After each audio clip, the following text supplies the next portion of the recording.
comas. Estamos también atentos con Adolfo. En cualquier momento regresamos a otro punto de comas.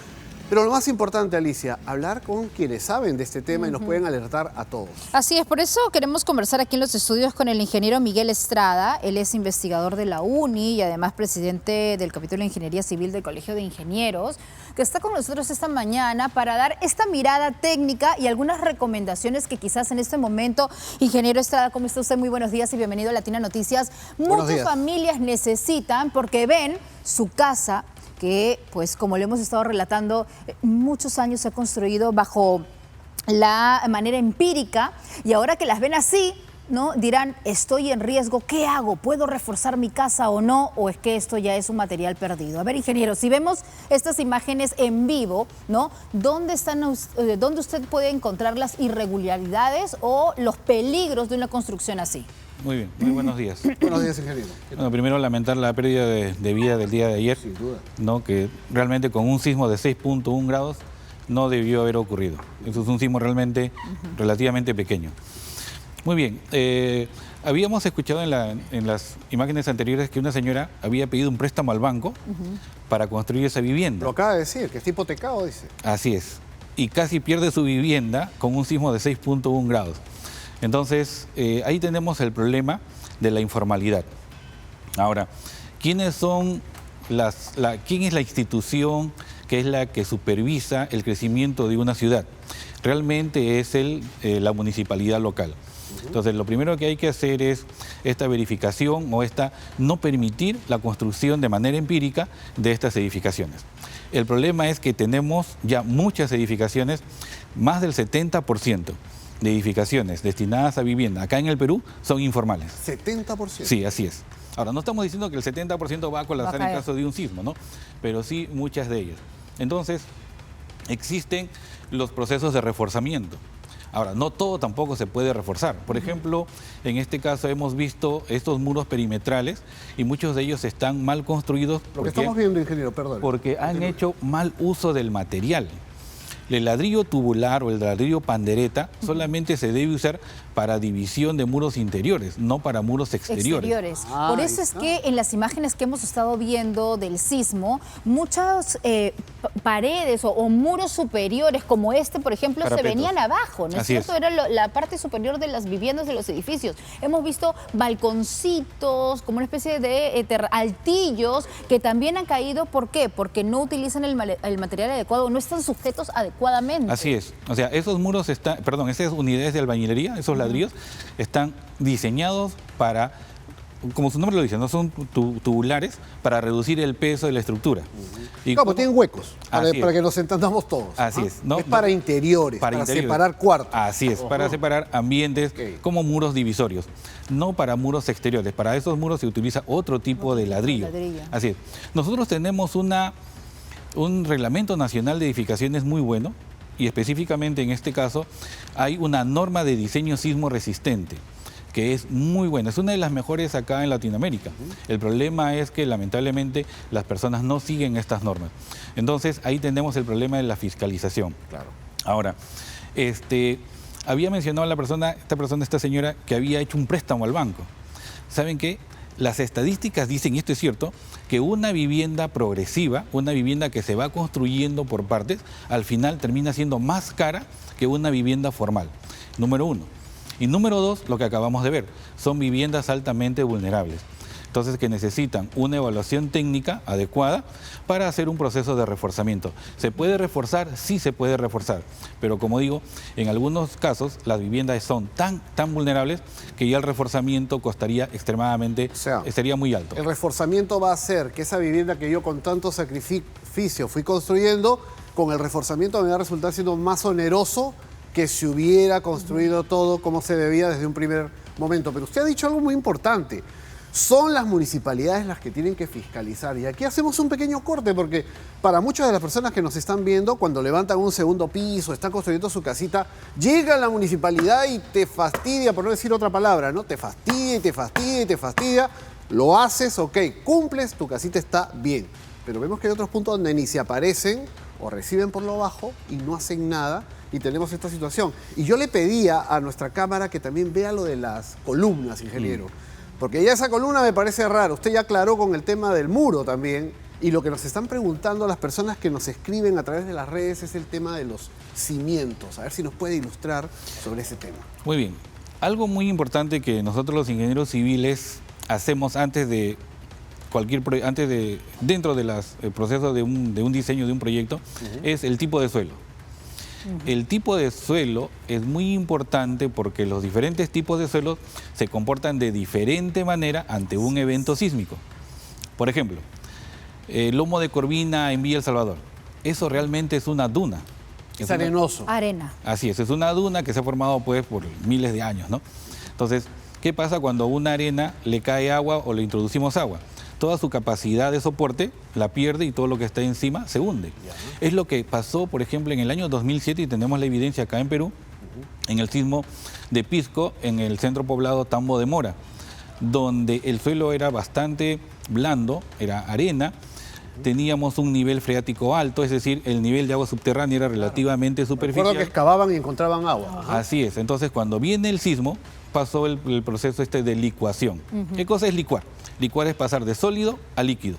Entonces, pasó eso, entonces todas las viviendas que estaban encima de ese terreno se hundieron, colapsaron. Ingeniero Estrada, Sí. no sé si es que de repente así nos pueda dar, en cuanto a lo que usted conoce, ¿cuáles son los distritos o los sectores considerados con suelos blandos? Nos hablaba el Lomo Cormina, entiendo que esto es Villa El Salvador. ¿Qué Sí. otro sector recuerda Bueno, usted Chorrillos con suelos también, blandos? Chorrillos también, obviamente. Tenemos los pantanos de Villa, esos son aguas superficiales. Oiga, pero hay casas bonitas. Villa María del Triunfo.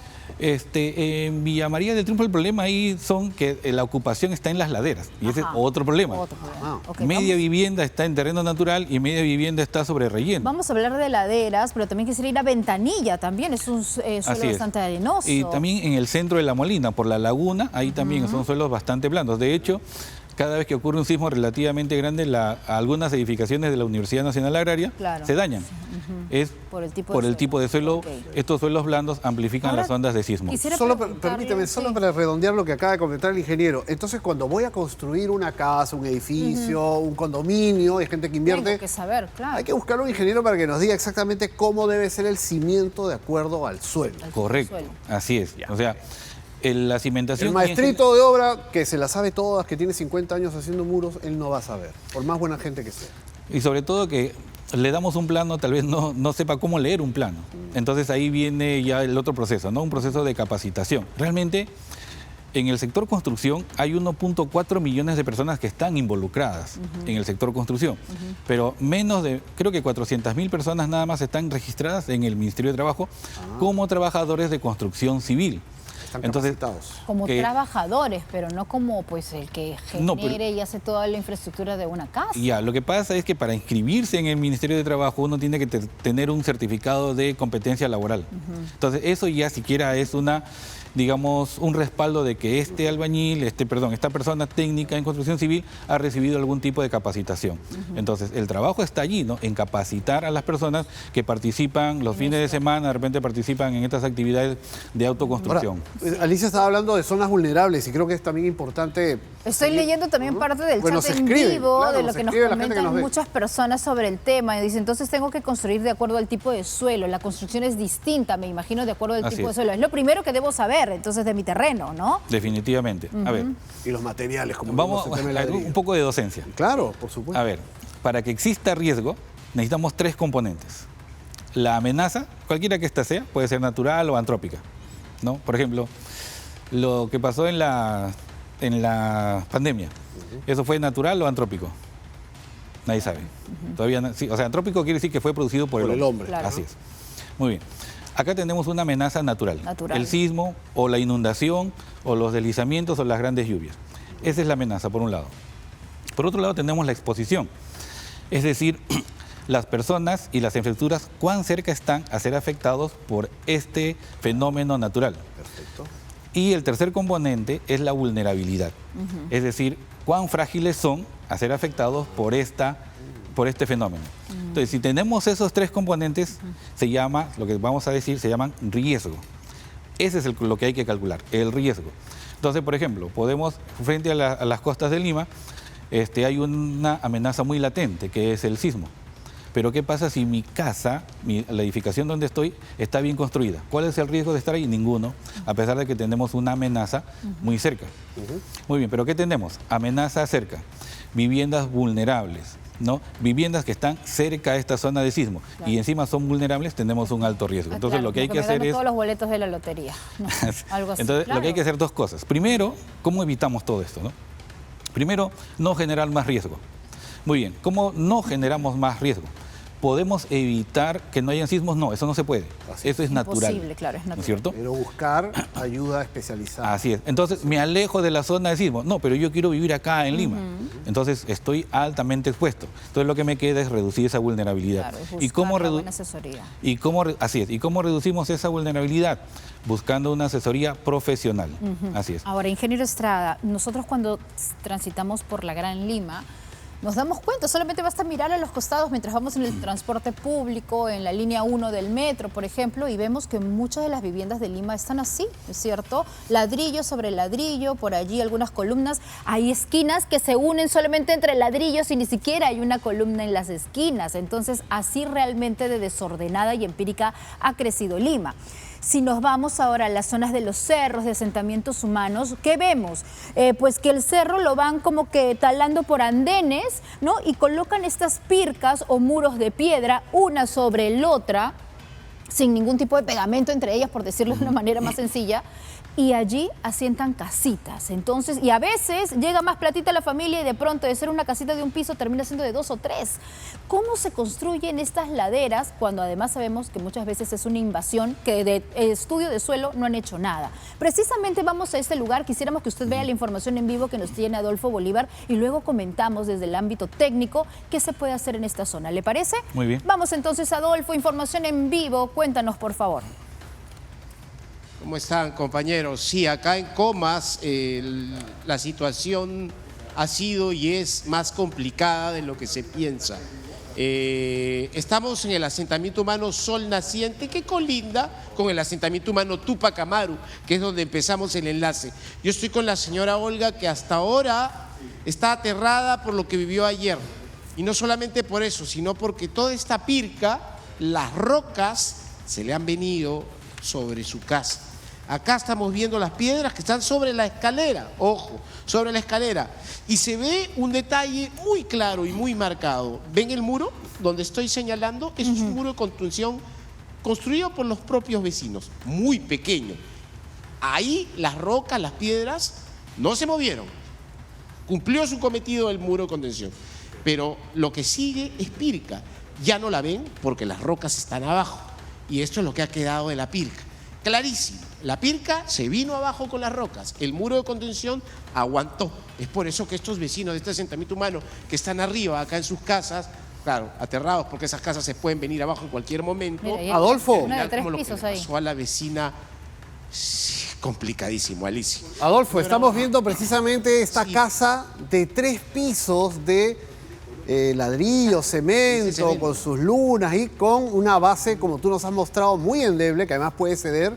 Pero de otro lado quería que nos muestres la imagen de este muro del que has hablado. Al lado de la pirca, que es el muro de piedra, hay un muro que parecería de concreto, pero ¿tiene base, tiene cimiento, está incrustado en la tierra o está medio al aire? Muéstranos porque parece estar al aire. El muro está al aire, el muro tiene cimiento, está puesto sobre este techo, tipo de muro han construido. Para empezar, ese muro está medio metro bajo de la Incrustado O sea, medio. sí tiene, está Sí. anclado, digamos. tierra Tiene abajo. un pequeño cimiento. Sí. Se puede ver claro. Después del murito, porque no es muy grande, debería ser todo completo, viene la pirca. 1,5 metros de pirca y lo demás se vino abajo, Claro. señora Olga, sobre su casa, que es esta. Cuéntenos, Sí, por favor. señor. ¿Qué vivió usted ayer a las Todo lo demás vino para su casa. 5 de la mañana?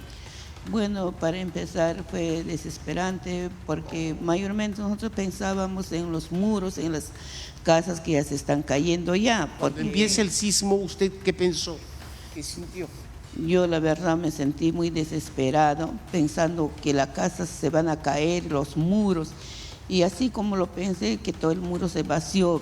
Y acá arriba donde que están viendo, Aparte vi del movimiento que se sintió y del susto, usted escuchó que las piedras se venían sobre su casa. Sí, hemos sentí ¿no? que un tremendo ruido, y cuando nosotros salimos corriendo para abajo porque no paraba el movimiento, ya el muro se había vaciado, ya polvo.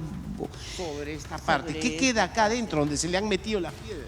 Ahorita todo está lleno de piedras. ¿Qué queda ahí? ¿Qué había ahí? ¿Un dormitorio? No, ¿Una sala? estaba la cocina, la sala y el dormitorio de los 3 pequeños. Imagínese. ¿Pequeños? Sí, de mis 3 nietecitos. Pudo Adolfo, haber sido una Tres nietos estaban tragedia ahí. esto, ¿eh? Menos mal no estaban, habían salido. Si hubieran estado, Alicia, acababan de salir. Un niño de 12 años, de 10 Imagínate. años, de 8 años. Adolfo, Si no, bueno, estaríamos hablando de algo sumamente trágico. Pedro, te escucho. nuevamente estamos pidiendo el apoyo del municipio, de las autoridades para esta zona de Comas, pero queremos aprovechar que estamos aquí con el ingeniero Miguel Estrada del Colegio de Ingenieros para que en vivo nos analice, comente lo que estamos viendo. Nosotros desde nuestro desconocimiento sentimos que aquí hay un altísimo riesgo. Usted como técnico, como ingeniero, ¿qué es lo que ve? Bueno, un problema de inestabilidad de las laderas, es bastante claro. ¿Se puede recuperar? ¿Se puede ¿Se puede resanar? reforzar esto? En ingeniería casi todo podemos hacer, Con dinero. así es. Pero Y aquí no hay dinero, ¿no? y no solamente hablamos con de dinero, facilidades. sino también con conocimiento técnico. Por supuesto. Entonces, por ejemplo, ¿no? Estas laderas se pueden estabilizar. O sea, hay que colocar ese muro que habíamos visto ahí, si está bien diseñado, no debió haber colapsado. Pero obviamente pasa por todo este proceso de, primero, identificar las calidades, los tipos de suelo. Ya lo habíamos hablado anteriormente. Claro que sí. Y con eso se calcula el tamaño de ese muro de contención, que por lo general deben ser en L, ¿no? Como una L pero volteada, con la parte Claro, de eso abajo. parece que lo han construido de manera recta, porque dice la señora que tiene medio metro debajo de tierra. Esa es la construcción. Y además, si se da cuenta, es la construcción de a lo ancho de una casita. O sea, un muro uno entiende como una construcción más larga que proteja todo esto, pero no, esta familia lo hizo para ellos, por eso es así de cortito y chiquito, pero de alguna manera resistido. ¿Cuál es la finalidad de ese muro? Que todo lo de arriba no se le venga encima. Así es, pero ¿no? si no está bien hecho, el muro termina sepultándolos. No, y lo que acabamos de ver, ¿no? O sea, el muro solamente tiene, parece, 2-3 metros nada más, Una ¿no? casa. Solo lo ancho de una casita. Así es, ¿no? Los muros de contención realmente se hacen a lo largo de la zona que tiene que ser estabilizada. Claro. Ahora, con respecto, para terminar la idea del reforzamiento. Bueno, primero que no todo se puede reforzar, porque el reforzamiento también cuesta. Muy bien, y lo otro es que el reforzamiento no convierte a una vivienda en una vivienda completamente antisísmica. Lo que se busca con el reforzamiento es que esa vivienda no colapse y que las personas que viven en esa edificación salven la vida. Ese es el objetivo, la Importante filosofía aclaración. del reforzamiento. Ingeniero, tengo una pregunta también para usted viendo estas imágenes. Usted nos habría hablado de algunas zonas de Lima vulnerables, pero lamentablemente imagino que hay más. Y quiero preguntarle por esta imagen que a mí me ha sorprendido mucho, lo comentaba temprano con Alicia, lo ha visto ya todo el Perú. A lo largo de la franja de la Costa Verde, sobre todo en la zona de San Isidro, Miraflores, Chorrillos, esa polvareda por caída de piedras, caída de tierra, Del deslizamiento acantilado. de los acantilados. Pero ¿qué pasa con los edificios y las viviendas que están sobre esos acantilados? Incluso en los últimos años se ha construido edificios dentro del acantilado, se ha mutilado parte del acantilado para darle, no sé si estabilidad o ganar pisos. Usted como ingeniero civil, ¿cómo ve esto? Bueno, se supone que cuando uno, por ética profesional, cuando uno le piden un diseño, uno hace lo mejor posible para que esa edificación no colapse. Para que una edificación no colapse, pasa por dos procesos muy importantes, ¿no? El proceso del diseño, donde uno hace los cálculos y dibuja los planos, y el proceso constructivo. Estos dos procesos o estas dos etapas tienen que ser correctamente realizadas. Entonces, con las condiciones del suelo, o sea, nosotros calculamos, por ejemplo, cómo es que podría fallar el acantilado. Y con esos resultados es que uno hace el diseño y luego pasa al proceso constructivo. Si estas dos etapas han sido realmente hechas de una manera muy profesional, no deberían colapsar. Ahora, con respecto a la ocupación, ya eso es un tema netamente municipal. Entonces, ahí la supervisión, ¿quién otorga las licencias? ¿No? Las licencias las otorgan las municipalidades distritales. Ingeniero Estrada, tengo dos consultitas rapiditas. Una de ellas es sobre la imagen de pues Adolfo Bolívar. No sé si nuestro compañero nos está escuchando y podría, por favor, con nuestra cámara, subir hacia esa vivienda de 3 pisos, ¿no? Que la vimos en parte del enlace. Ahí estamos el muro, por favor, a la vivienda de 3 pisos de ladrillos.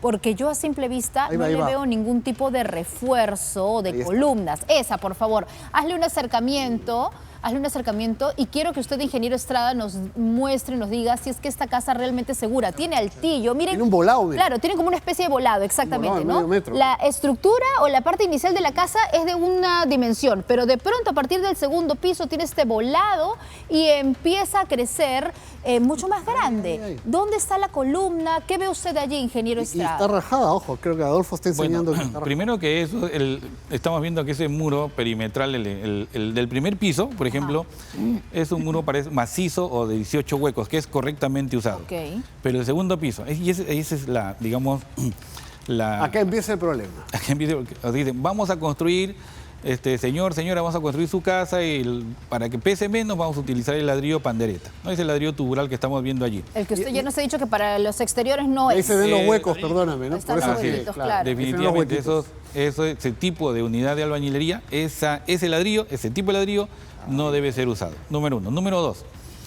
En ingeniería nosotros tenemos lo que se llama, para hacer los análisis, las discontinuidades, distorsiones o distorsiones generalmente, ¿no? Entonces ahí vemos que un piso tiene, digamos, una planta, pasamos al siguiente piso y esa planta comenzó a crecer. Y el siguiente... el voladito que le dicen. Claro. Cada vez va creciendo, mira, por todos los lados, ¿no? Entonces, a eso se llaman irregularidades. Cuando una vivienda es irregular, mientras más irregular sea, el comportamiento también es mucho más complicado. Más el riesgos. comportamiento, digamos, ante un sismo, ¿no? De respuesta de un sismo. Entonces, por lo tanto, esa vivienda tiene que ser evaluada. No, pero el problema ahí que estamos viendo que esos muros exteriores no tienen arriostres. ¿Qué es eso? ¿Qué cosa es un arriostre?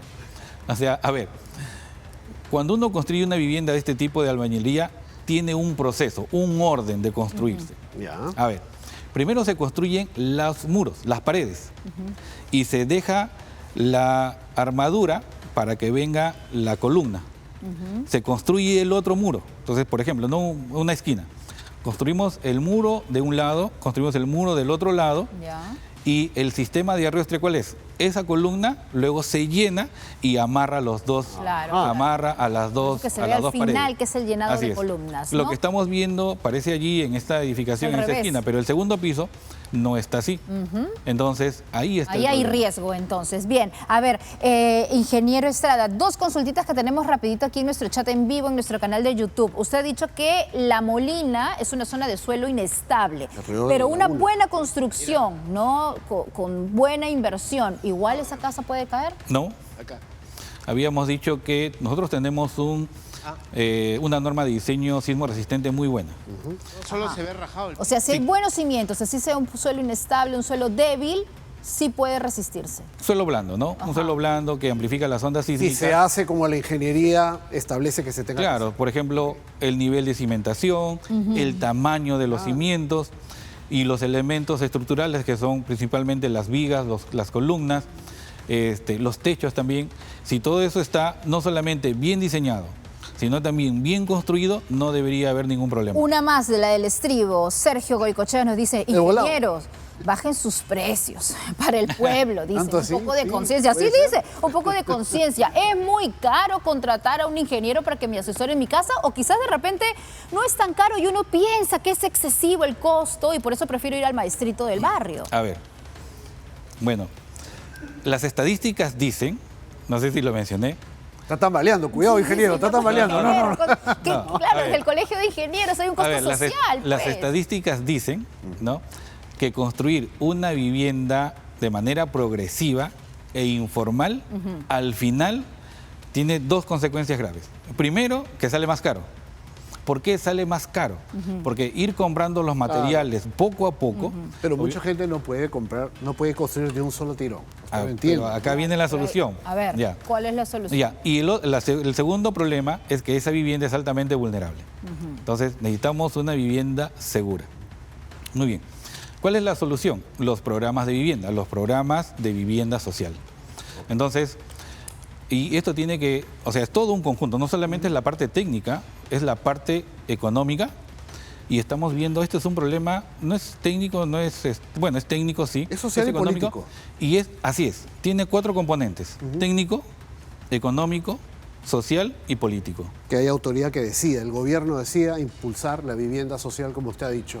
Muchas gracias, ingeniero. Sí, termine, por favor. No, sobre todo que en las municipalidades locales, distritales, se haga la fiscalización adecuada para que no haya más tráfico de tierras. Claro. Podríamos quedarnos toda la mañana, ingeniero. Usted no se Sí, imagina la sí. cantidad de consultas, pero también hay otros temas, Sobre Alicia. todo en una ciudad donde el 70% de la construcción es informal, se necesita trabajar en ello, ¿no? Y ver la forma de que, de que las estructuras sean mucho más seguras, mucho más estables y que se pueda recurrir también siempre a un especialista técnico Sí, como y usted, para ¿no? finalizar, que participen adecuadamente y responsablemente en los simulacros. Si esta persona, Claro. que lamentablemente falleció ayer, hubiera sabido qué hacer durante el sismo, o sea, ¿cuál es la recomendación ahí? En viviendas informales, inmediatamente alejarse de esa vivienda informal. Ir a los espacios En una abiertos. vivienda formal, no simplemente estar en la vivienda, estar en el edificio, pasa el evento principal y ahí evacuar. Muy bien, ingeniero. Gracias. Muchas gracias. Muy importante. Gracias, Muchísimas ingeniero. gracias al ingeniero Miguel Estrada, profesor en la UNI, experto de la UNI y también del Colegio de Ingenieros de Lima. Muchísimas gracias.